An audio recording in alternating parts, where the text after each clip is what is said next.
शंकराचार्य पद पर विवाद, आस्था, परंपरा और अधिकार की टकराहट।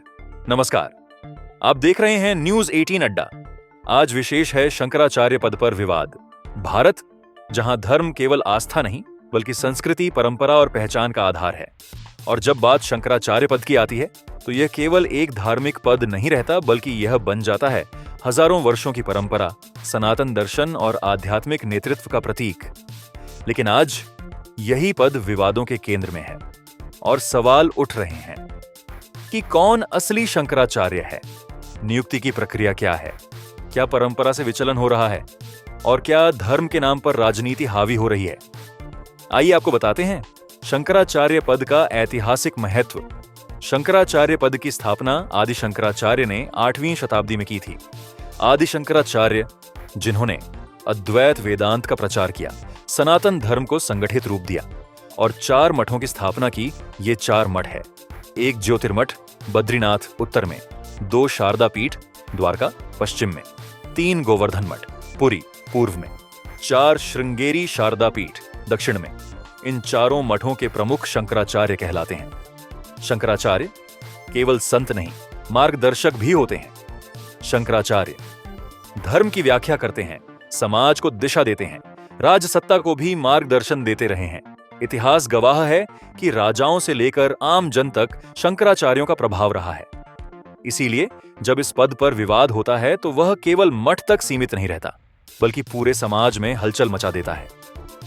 आपको बताते हैं विवाद की शुरुआत कैसे हुई, प्रश्न कहां से उठा। शंकराचार्य पद पर विवाद अचानक पैदा नहीं हुआ, बल्कि यह विवाद धीरे धीरे उत्तराधिकार, नियुक्ति प्रक्रिया, परंपराओं की व्याख्या और बाहरी हस्तक्षेप के कारण गहराता गया।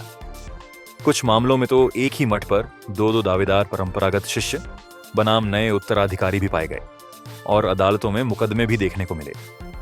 उत्तराधिकार की परंपरा और उसका सवाल। परंपरागत रूप से शंकराचार्य पद का उत्तराधिकारी चयन दीक्षा और योग्यता के आधार पर और संन्यास परंपरा के अनुसार गुरु द्वारा चुना जाता है। लेकिन आधुनिक समय में इसी प्रक्रिया पर सवाल उठने लगे। सवाल यह उठते हैं कि क्या उत्तराधिकारी सही प्रक्रिया से चुना गया?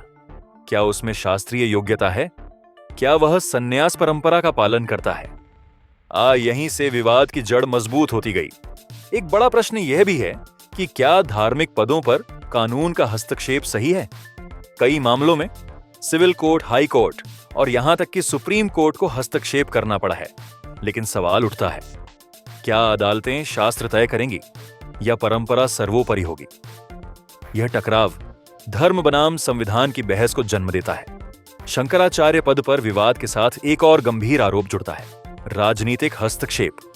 कुछ शंकराचार्य सरकार की नीतियों का समर्थन करते दिखते हैं तो कुछ खुलकर विरोध करते हैं और यहीं से उनकी वैचारिक स्थिति विवाद का कारण बन जाती है।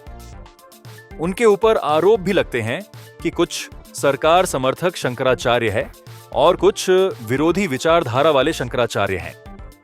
जबकि परंपरा कहती है शंकराचार्य राजनीति से ऊपर होता है। इस कड़ी में मीडिया और सोशल मीडिया की भूमिका भी महत्वपूर्ण है। आज का द्वार सोशल मीडिया का द्वार है, जहां अधूरी जानकारी, भावनात्मक वीडियो और भड़काऊ बयान तेजी से फैलते हैं। शंकराचार्य पद से जुड़े विवाद भी क्लिप्स में काटे गए बयान वायरल हुए और बहसों में बदल गए, जिससे आस्था से जुड़ा विषय टीआरपी और ट्रेंड का मुद्दा बन गया, जिससे श्रद्धालुओं में भ्रम और पीड़ा भी व्याप्त है। इन विवादों का सबसे बड़ा असर आम श्रद्धालु पर पड़ता है।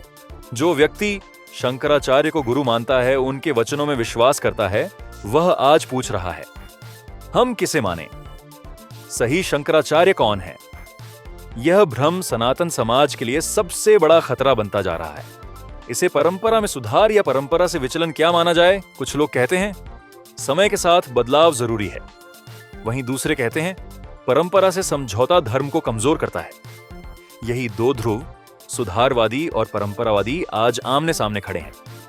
शंकराचार्य पद पर विवाद इन्हीं 2 विचारधाराओं की टकराहट है। यह विवाद केवल शंकराचार्य पद तक सीमित नहीं, अन्य धर्मों में भी धार्मिक प्रमुखों की नियुक्ति, ट्रस्ट और बोर्ड, सरकार की भूमिका पर सवाल उठते रहे हैं। लेकिन शंकराचार्य पद क्योंकि हजारों साल पुराना है, इसलिए इसका प्रभाव कहीं अधिक गहरा है। अब सवाल यह है कि इस विवाद का समाधान क्या है, विशेषज्ञ मानते हैं। एक परंपरा का स्पष्ट दस्तावेजीकरण होना चाहिए, 2 उत्तराधिकार की पारदर्शी प्रक्रिया होनी चाहिए, 3 राजनीति से दूरी रहनी चाहिए, 4 मीडिया में संयम रहना चाहिए, 5 और संवाद भी महत्वपूर्ण है। बिना संवाद यह विवाद और गहराएगा। शंकराचार्य पद पर आसीन व्यक्ति केवल अधिकार नहीं बल्कि भारी जिम्मेदारी भी निभाता है। उनका हर शब्द समाज को प्रभावित करता है।